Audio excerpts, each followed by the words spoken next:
all of a sudden up on the screen comes this closed circuit television feed. It looked like an absolutely normal flight area. I was flying with the 41st Air Rescue Squadron. If you showed the hangar with my helicopter in it, it would have looked just like that, except it's not my helicopter. This thing's a flying saucer. Now then, I look at this thing and my mind is going crazy. A flying saucer, are you kidding me? All of a sudden, it just lifted up as smooth as could be. If I wasn't watching, I wouldn't have even noticed that it had moved. Once it got up, maybe 3 feet above the concrete surface, it rotated completely around clockwise, 1 revolution. Then it revolved counterclockwise, 1 revolution. I was absolutely shocked because this is one of ours. At some point, I asked the guy, why on earth would we design something like this? What he did exactly was this. He said, we got it from them. And he was pointing his thumb up to the sky, which I interpreted as meaning from space.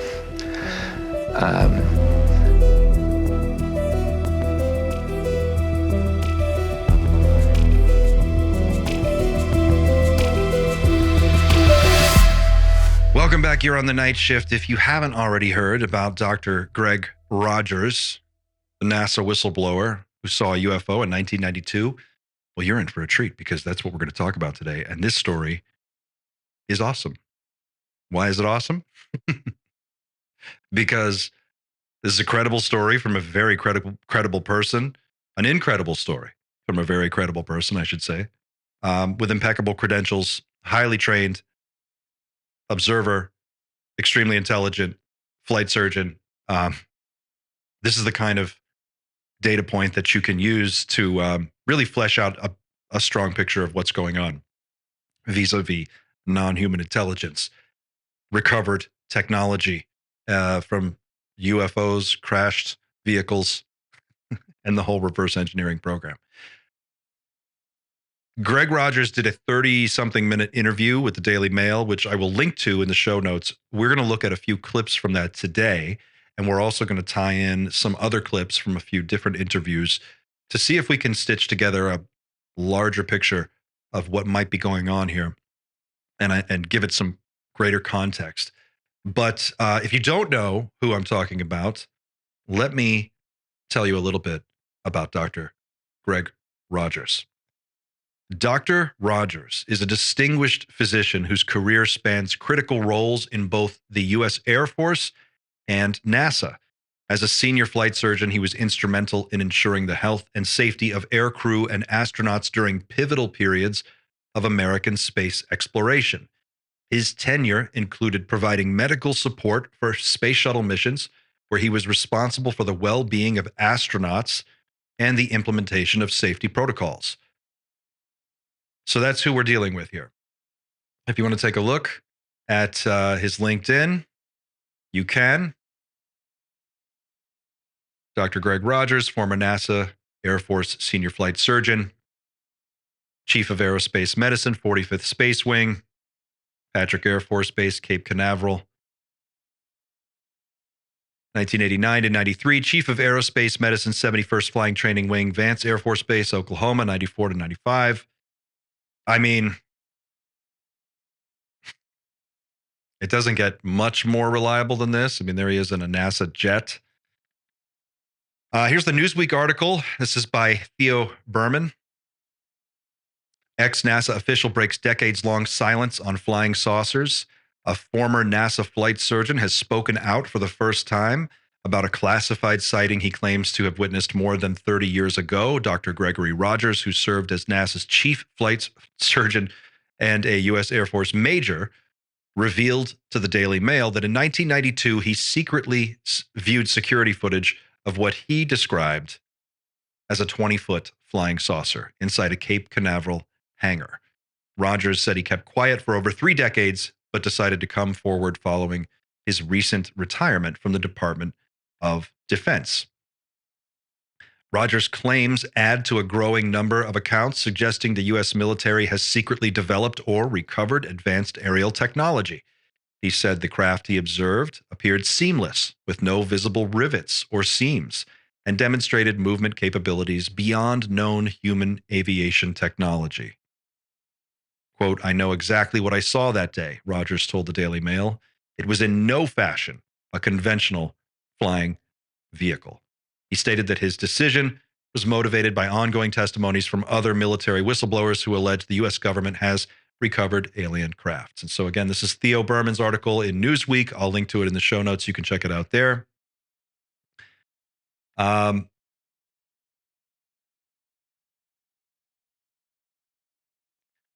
Let's take a look at the first part of this complete interview, and then we'll come back and break it down. After holding this inside for 32 years, with me just retiring, I'm going to tell this story. I graduated from medical school here in Oklahoma. I went into the United States Army and served a tour in West Germany back when it was West Germany. During the time I was there, we routinely flew missions along the inter-German border. I ended up eventually switching to the United States Air Force. Once I joined the Air Force, I was made the chief of aerospace medicine at Cape Canaveral. I did search and rescue missions. I supported the U-2 missions from the Ninth Strategic Reconnaissance Wing. Down through the years, I've been trained to fly T-37s, T-38s, and F-16 fixed wings. But I've also flown UH-1 Hueys, OH-58s, AH-1 Cobras. I actually deployed on missions to various nations around the world, but those missions I can't discuss because of some of the other things I've done in the military. There are things that I have still never disclosed to my wife or anyone else. But those were operations, functions, and all that kind of stuff. None of them were flying saucers. This was a stinking flying saucer that I saw because this guy showed it to me.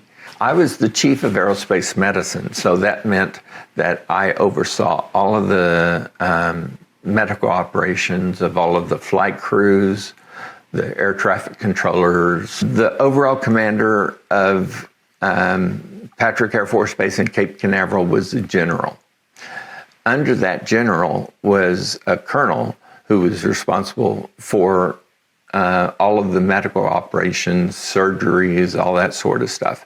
But the person that was under him to deal with all space flight, aircraft flight, all of those things was me. I had to oversee the medical aspects of all of the launch operations at Cape Canaveral. In 1992, I believe it was a day, probably in April or May. That day I had decided I would go up to the Cape and spend time, because most of the time I was in the flight surgeon's office back at Patrick Air Force Base. I had to oversee what the contractors were doing to make sure that they were doing it in a safe manner. So I had driven up to the Cape. I'd met a sort of tour guide because even though I had classification, you don't get into some of these areas without a certified guide. So he took me to 3 or 4 places, and so the last one was going to be whatever was going on in this building. So we went into the building. I think maybe once I'd been in on it through the previous years. And so we had to come into a bay and then into a prep area. And so we had to wear special booties that would not cause electrostatic charges. We had to wear a lab coat to keep any of the stuff on our uniforms from getting off, and we had to put this hair stuff off so our hair wouldn't fall off while we were doing anything, because these were clean rooms. And when we launch a satellite, we don't want somebody's hair falling into a key element and all of a sudden 3 million miles from Earth a hair gets in the way. I think that day we were looking at the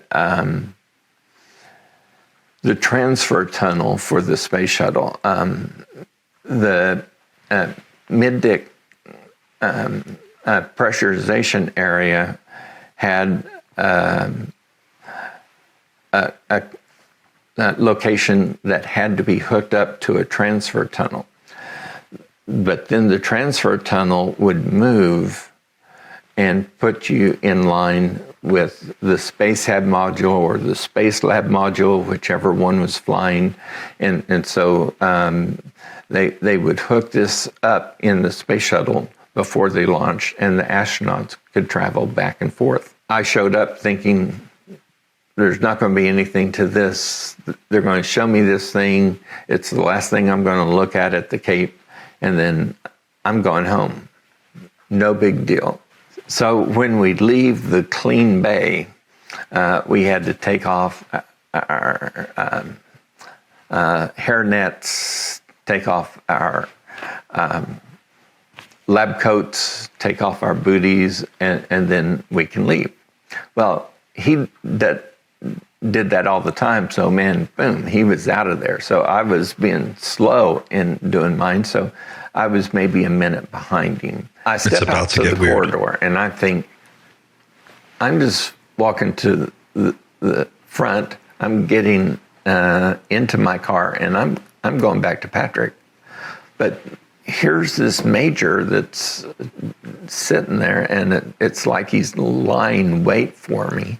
And he says, "Hey, Doc, I got something to show you. It'll knock your socks off." So, well, okay. He was not an impressive specimen. I don't mean to be demeaning, but he impressed me as sort of a wimpy guy. Well, anyway, he wants to show me something, so I go. Interesting place to pause here, because that's a very specific thing to fixate on. And this observation about this guy, this major who's waiting for him, excuse me, still fighting this cold. He comes out of the room and there's a guy waiting for him, a guy he doesn't know, another major. And then he really drills down 30 years later on this very specific observation. He says he didn't look like an impressive specimen. He looked like a wimpy guy. What is that supposed to, I mean, I know what it means, but that's a weird detail, right? It's just a weird detail to remember. And why was this guy waiting for him when he comes out of the room? Okay, it's about to get really weird. Here we go. Inside the door. As soon as I go in the door, he shuts it. He locks it. He closes all of the louvers on the door and on the window looking out into the hallway. So I'm thinking, what on earth is this guy doing? So he then sits down at the computer console, turns it on, turns on the screen, and he's sitting there doing stuff, and it's taking several minutes. So I said, do I really need to be here for this? And he says, yeah, you got to see this. So all of a sudden, up on the screen comes this closed circuit television feed.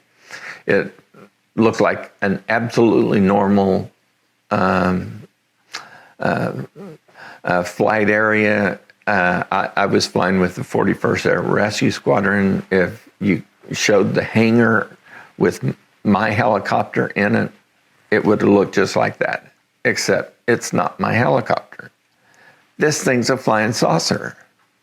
Now then I look at this thing and my mind is going crazy. A flying saucer? Are you kidding me? I would estimate that it was about 20 feet wide, probably 8 to 10 feet tall, and then it had the shallow dome on top of it. There were two guys to the bottom left, and they had on lab coats. Made me think that they're engineers. There were three guys over on the right side. I think one of them just about even, and then two up in the right side. They reminded me of technicians, because technicians were the ones who hook up the hoses, work with the gases, all this sort of stuff, and they were covered head to foot with what I would now call Tyvek suits. So they look like they're the technician types. I think I could hear people walking, maybe, just like barely mumbling.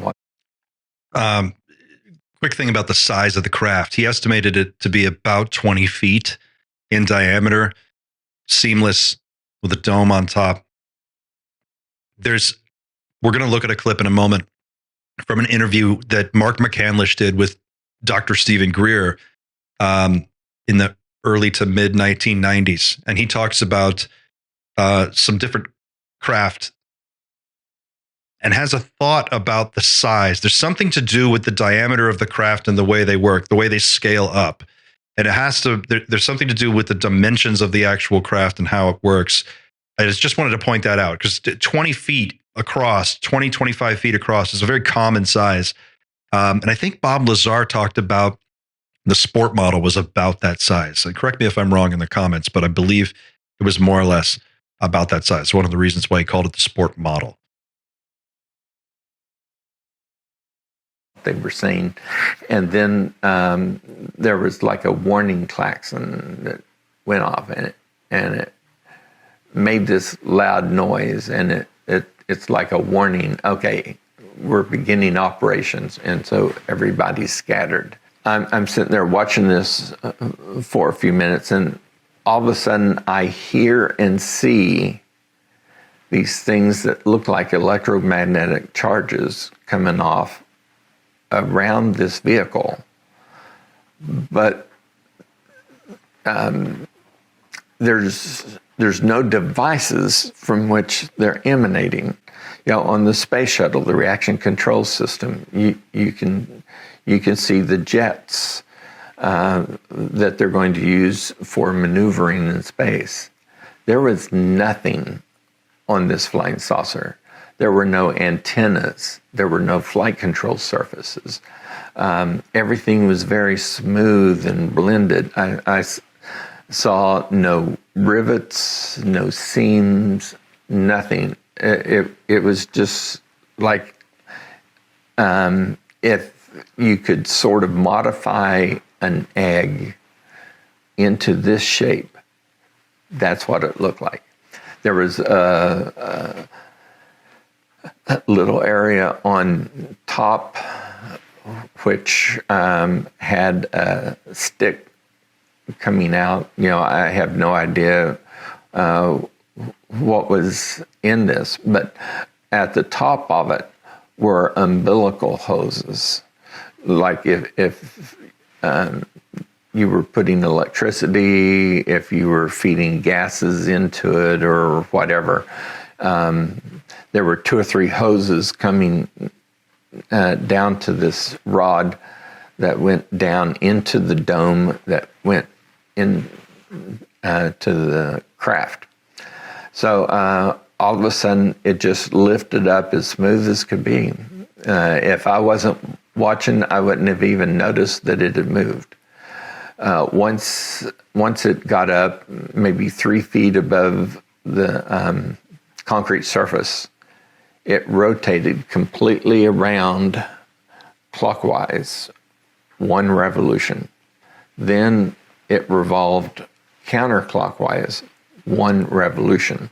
Now then, because of the movement, I could see what all was there. Everything was white, but there was a vertical black rectangle at the 3 o'clock, the 6 o'clock, and the 9 o'clock position on the upper half of the vehicle.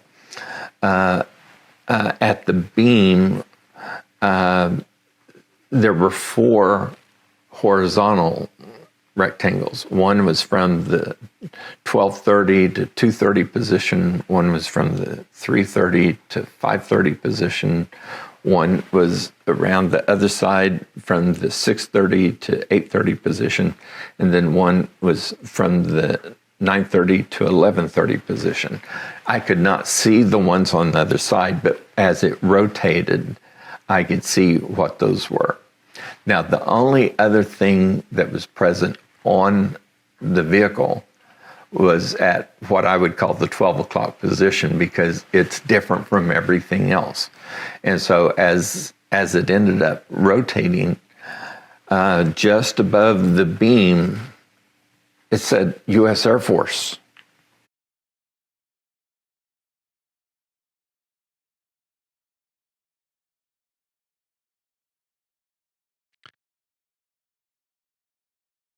Let's go back and hear that again.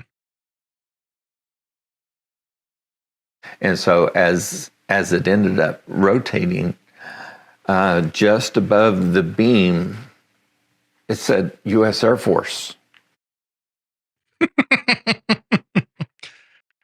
It's a U.S. Air Force on the side of a functional anti-gravity machine in 1992. And it's witnessed by a trained pilot who's certified to fly jets, helicopters. He's a doctor, chief flight surgeon. This is at Cape Canaveral. The same Cape Canaveral where the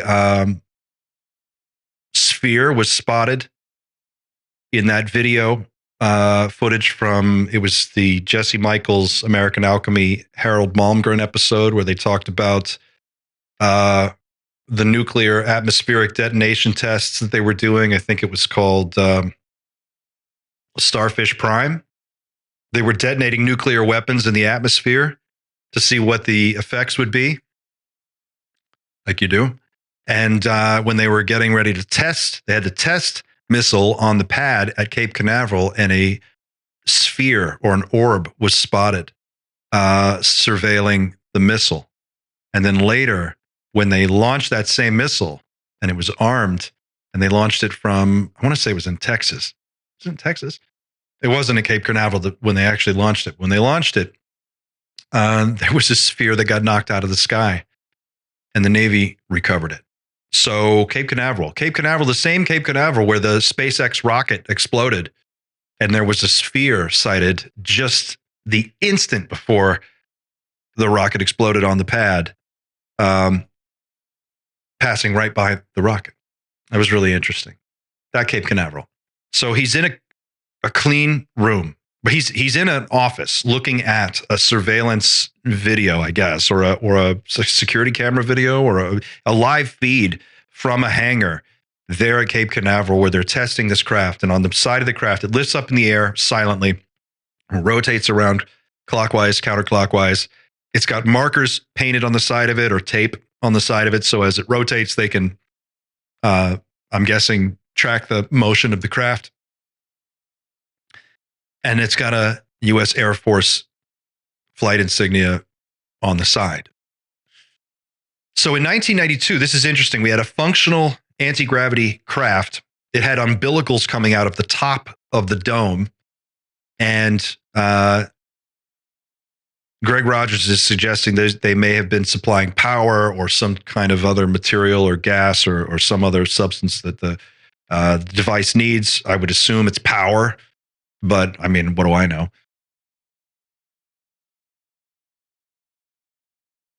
If this is true, then it calls into question, in my mind, the whole line of thinking, this whole position that we don't know what we are seeing in our skies, right? Like you hear Jeremy Corbell talk about this a lot. Lou Elizondo says this from time to time. We don't know what's in our skies. But that doesn't really jive with what Bob Lazar said. Bob Lazar was saying back in 1988, 89, that he worked at Area S4 on the reverse engineering program and had been inside the craft or inside a craft. They had, according to him, they had kind of figured out how to turn it on. They had figured out more or less how the power system worked. They kind of knew what they were dealing with. They were able to switch it on and get it to do stuff. So that would have been, 4 or 6 years around the time, give or take, when Greg Rogers sees this. And I cannot help but think back to that movie, Flight of the Navigator. I reference it a lot on this channel, but I think Flight of the Navigator is going to turn out to be one of the most important disclosure movies of all time. I really do truly believe that was soft disclosure. And if you go back and watch some of the scenes from Flight of the Navigator, especially when they have the craft inside the hangar at NASA, it's more or less what Dr. Greg Rogers is describing here.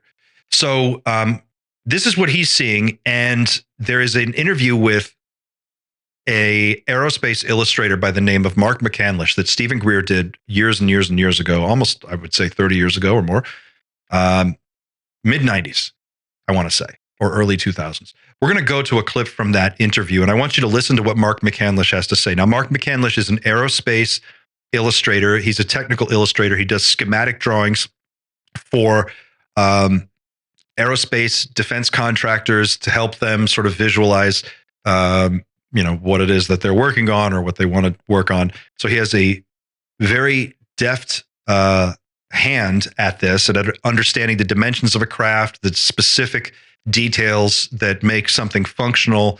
And he is going to describe in this clip that we're going to go to a story that is recounted to him from a colleague who was at a Air Force trade show or a defense industry trade show.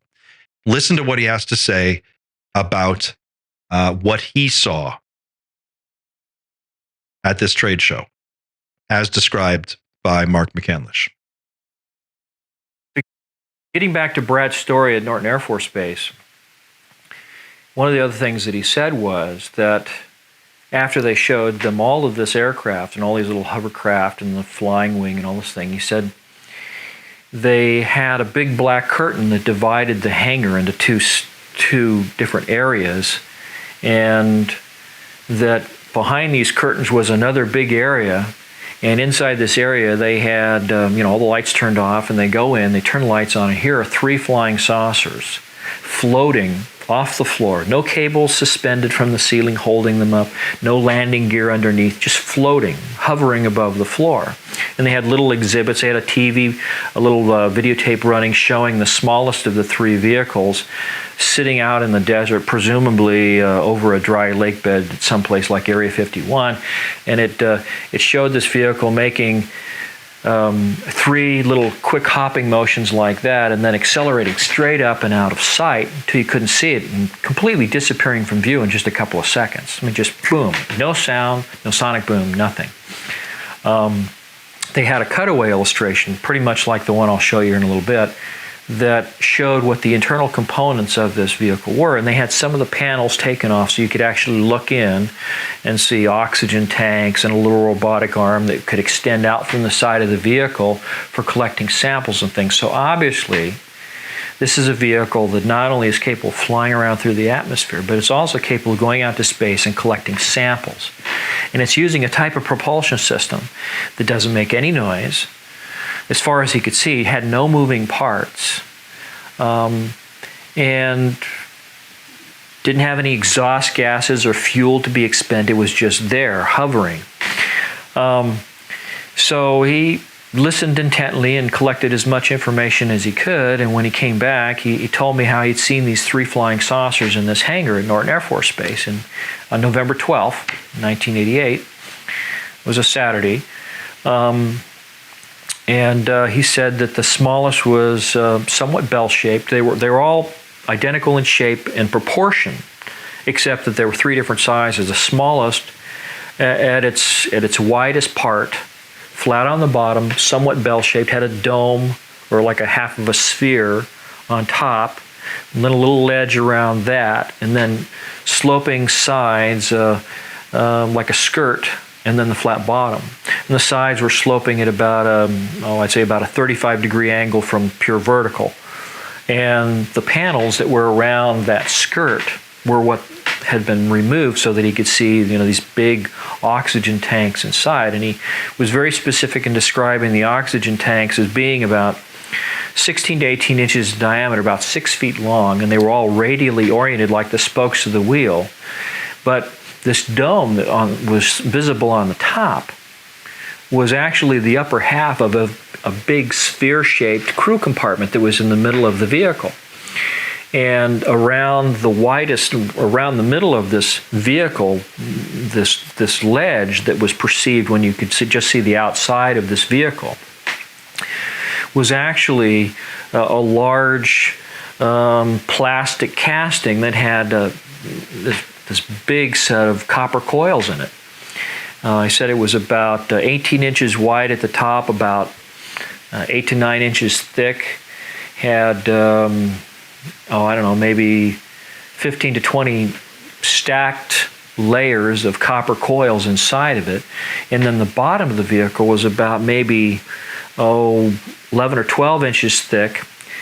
And in both cases, the coil and this large disc at the bottom were like a big plastic casting, sort of a greenish blue clear plastic, or even maybe it might have been glass. And embedded in the plastic were the coils in the section that was above, the ring that was above, around the spherical shaped crew compartment. But then down below were these copper plates, and they were divided up into 40, later I determined, using my conceptual artist skills, determined there were exactly 48 sections, like thin slices of pizza pie. And each section within this casting, one big piece casting, 24 feet in diameter, probably weighed 4 or 5 tons, easy. Judging by the thickness and the diameter, it must have been monstrous in weight. Full of half-inch thick copper plates. Each of the 48 sections had 8 copper plates. The plates were half an inch thick, and then the spacing in between them was like 125% the thickness of the plates. It was about 3/4 of an inch. So I'm going to pause here. I'll link to the full interview. This is over an hour long. There is a part where he shows the schematic drawings that he put together, and I say schematics, but it's it's sort of a diagram. Here we go. You can kind of see ejection seats mounted back to back on the upper half of this column, and then right in the middle of the column was a large, like a flywheel of some kind. Well, the synthetic vision system that's on the AR, what they called the alien reproduction vehicle, it was also nicknamed the Flux Liner. This anti-gravity propulsion system, this flying saucer. The Flux Liner, 1988, in this hangar. His colleague sees these craft. He describes a functional anti-gravity craft, the alien reproduction vehicle. Remember that. We're going to go back to Dr. Greg Rogers and watch another clip from him. Keep this in mind when you watch what Greg Rogers says next.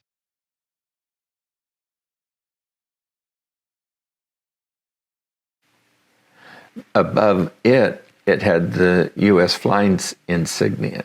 When I saw the markings, I just thought, oh, it's an experimental aircraft. When that thing rotated and I saw U.S. Air Force and a U.S. flight insignia, I was absolutely shocked, because this is one of ours. At some point, I asked the guy, why on earth would we design something like this? It doesn't seem aerodynamic, but it seems like a flying saucer. And so what he did exactly was this. He said, "We got it from them." And he was pointing his thumb up to the sky, which I interpreted as meaning from space. It performed a series of maneuvers, and then something that really just caught my attention was that the nose of it rose to a 45-degree angle, forward angle of attack from the 12 o'clock position, but it stayed exactly over the same spot on the floor. Now then, that blew me away, because none of the aircraft we had could do that. So I was shocked, but it was just about that time, all of a sudden there's a knock on the door, and somebody saying, "Hey, what's going on in there? Why is the door locked?" The moment that happens, this major, boom, he's turning off everything. And then he leans over to me in a very serious voice and says, "Don't tell anyone that I showed this to you." Well, what am I supposed to do? Well, he goes over and opens the door. This lieutenant colonel and two other guys in blue suits, significant of the U.S. Air Force, walk in. And he said, "Well, what's going on in here?" And so the major said, "Well, I had a skin lesion. I wanted him to check to see if it's okay, so I locked the door for my privacy." So they look over at me. Now then, my mind is racing like crazy. I just saw a flying saucer. This guy showed it to me. Now I'm not supposed to tell anybody. I don't know if I've seen something that was classified, that was shown to me illegally. I don't know if these guys are part of what I saw, because they're in the same office. You know, all of these guys may have sit there 20 minutes ago and watched the same video. I don't know. So I just think, I got to get out of here. So I just said, "Yeah, it wasn't cancer. Got to go back to my clinic, and I'm out of there." And on the way home, I had to drive from Cape Canaveral down to Patrick Air Force Base, which is like 25 or 30 minutes. And the whole time I'm thinking about this, and I'm thinking, there is no way on earth I can tell anyone that I just saw a flying saucer. I didn't even tell my wife for 15 years. But man, this guy trapped me by showing me something I didn't want to see, but there was not a thing I could do about it. By the time I knew what it was I didn't want to see, I already knew what it was. I love how real this guy is. Like, he's so freaked out by everything that he just saw, that everything just happened. And he just doesn't know how to handle it. He doesn't know how to process it. And he's like, "What the fuck did I just see?" That's a big thing for me. I think, you know, at the end of the day, we all have to kind of make up our own minds about what we believe is true and what we trust, I guess, you know, at least when it comes to UFOs and this type of thing. But I believe him. And his body language, his way of reciting the story or recounting the story, and you know, his sense of shock and surprise at what he saw tracks. There are some people, when they're telling their story, that there are people who tell it, you know, without so much detail, but he's got a ton of detail, very specific details about every little thing. I mean, he really memorized, at least it sounds like he memorized as much as he could about what he saw. And then he kind of sat with it for a long time, and he decided to come forward later to share this story because of David Grush and others who have come forward. And he felt like it was time to share his story. But the fact that the other major says we got it from them and he's pointing to the sky. Stephen Greer has been saying that we have developed anti-gravity craft since we had kind of perfected, or at least cracked, gravity control by the late 50s or early 1960s. I'm assuming that, by now we would have perfected it, at least advanced it quite a bit from there. Mark McCandlish says that he saw a craft functional anti-gravity, or was told of a functional anti-gravity craft in 1988. Bob Lazar said he was working on something back in the 80s as well. Okay, now let's talk about Amy Eskridge. Amy Eskridge, this is her obituary, was, well, I'll just read the obituary and this will introduce who Amy is. A brilliant mind left us when Amy Catherine Eskridge went to her eternal rest in the Lord on Saturday, June 11th, 2022. At just age 34, Amy already had a beautiful vision for life and the cosmos. She had a genius for science and questioned the conventional wisdom on everything in the universe, on everything from the universe to the nanoparticles of the atom. She was also an astute entrepreneur. As chairwoman and president of the Institute for Exotic Science in Huntsville, Alabama, which she co-founded. Amy's passion for space grew from childhood in the Rocket City. After her graduation from UAH with a double major in chemistry and biology, she became an interdisciplinarian and a master of electrical engineering, chemistry, physics, genetic engineering, and nanotechnology. Amy is survived by her parents, Kathy and Richard Eskridge, brothers Matt and Michael Eskridge. Okay, so Amy Eskridge is someone who did a very weird interview a few years ago, just before she passed away under mysterious circumstances. And I just want to show you a clip of this interview. It's about 1.5 minutes long. Amy was the head of this group, the Institute for Exotic Science in Huntsville, Alabama. And the Institute for Exotic Science was basically attempting to gather together researchers that had done work for various aerospace contractors, NASA, that had an understanding of some exotic technologies that maybe had not gone forward, and they were going to try to seek out private funding to launch some of these technologies to advance space exploration. And it was an interesting thing. I don't know if they're still operational, but they were at least a few years ago. And I'm going to show you a clip of Amy Eskridge. She did this really weird interview. She was drinking heavily during the interview, and she made a statement that just before she passed away, and it's really weird. I just want you to hear this, and then we'll come back and talk about it. And let me tell you, I'm in Huntsville, Alabama. I know I've said that several times. We're the Rocket City. We're the biggest deal you've never heard of. Von Braun was here and we won the space race. We developed the Saturn V here. We built the Saturn V here. We won the space race here in Alabama, whether you've heard of it or not. And I can tell you for a fact, so many prototypes. Only prototype built like this in the world.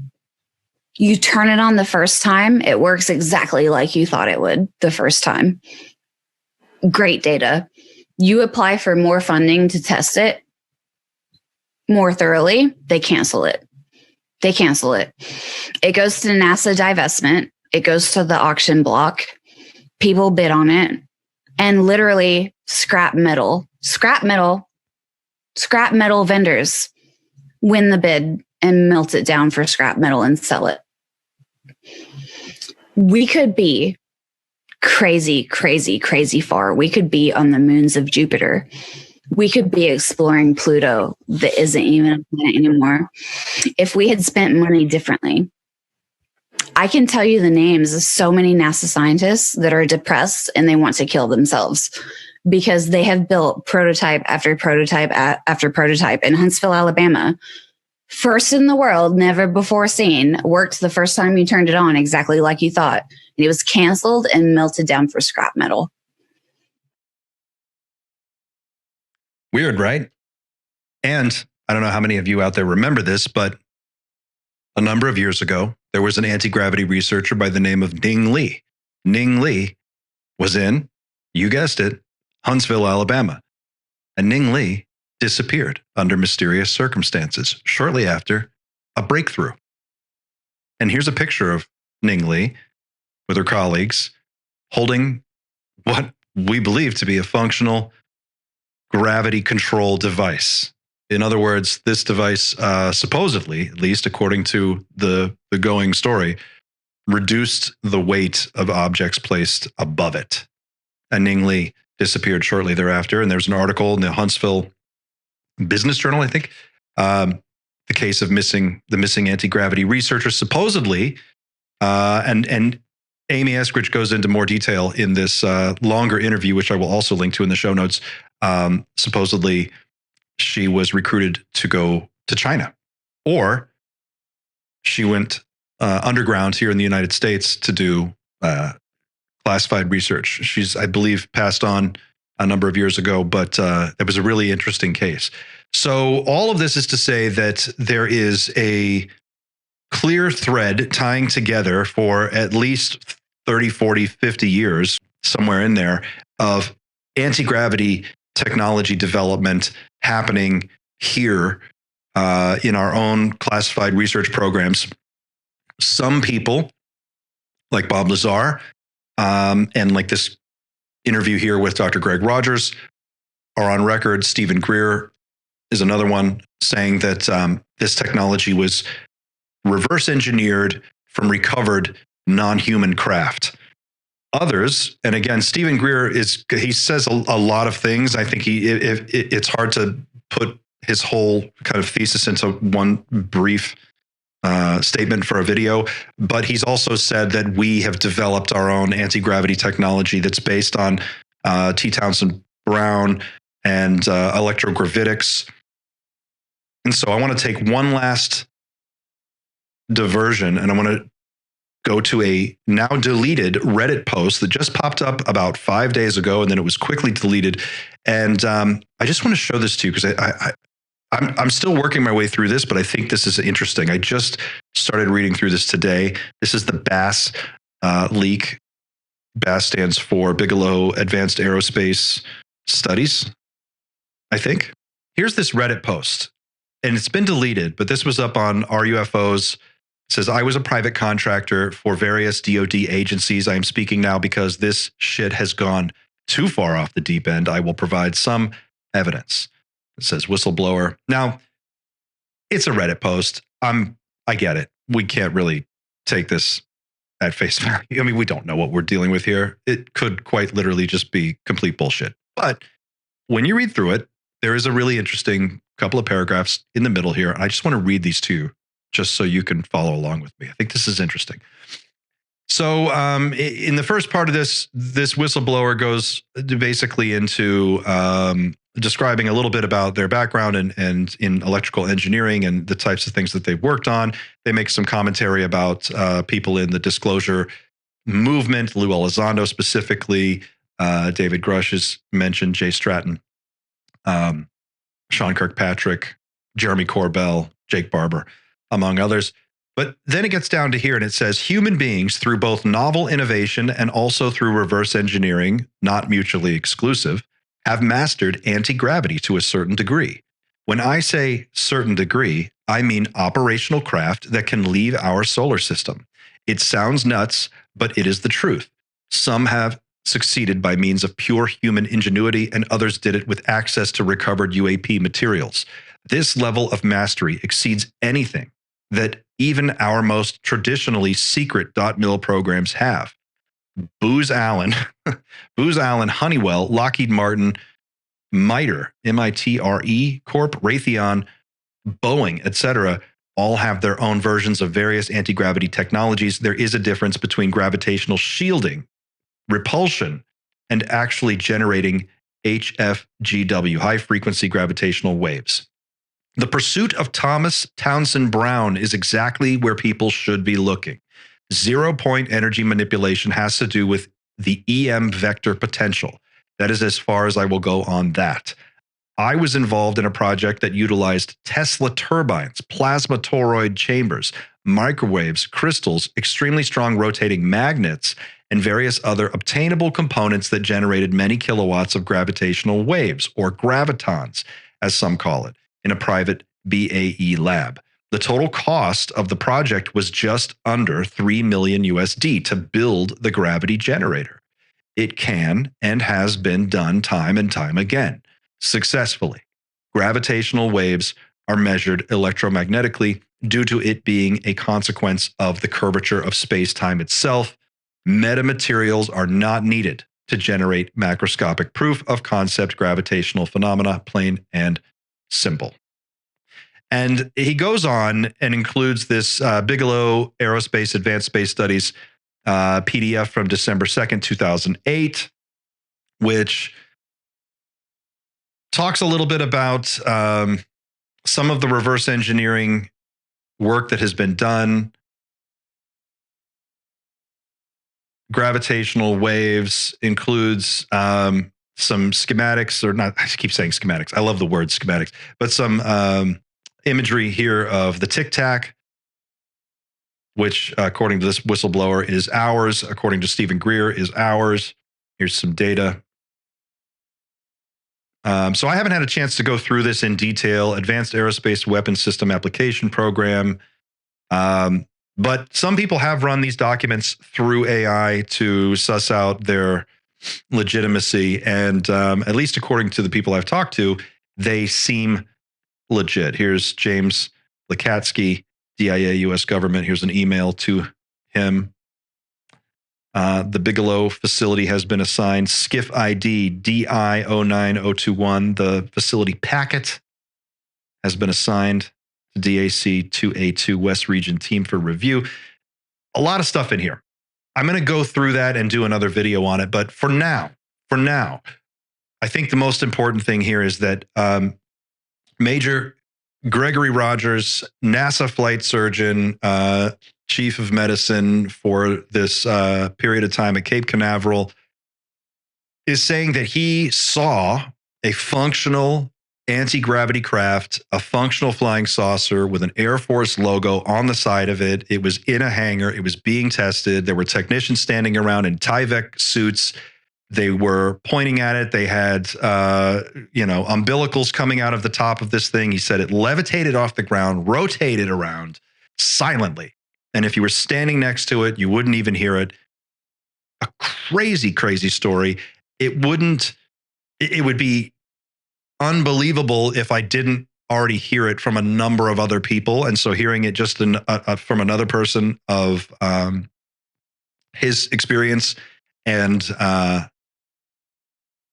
professional background is just a superb data point in this ongoing exploration of what is actually going on. But I'm curious, what do you guys think?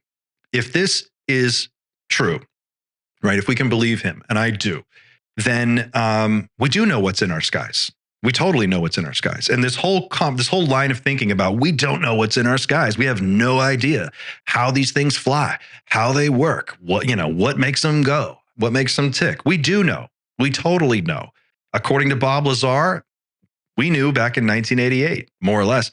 And we've been perfecting this reverse engineering program. But according to Stephen Greer, as early as the 1950s or 60s, we were doing this in-house one way or the other. So it sounds like there's two parallel lines of development that have some overlap. There's the reverse engineering program, but then there's the domestic anti-gravity program, or homegrown, whatever you want to call it, the human anti-gravity program.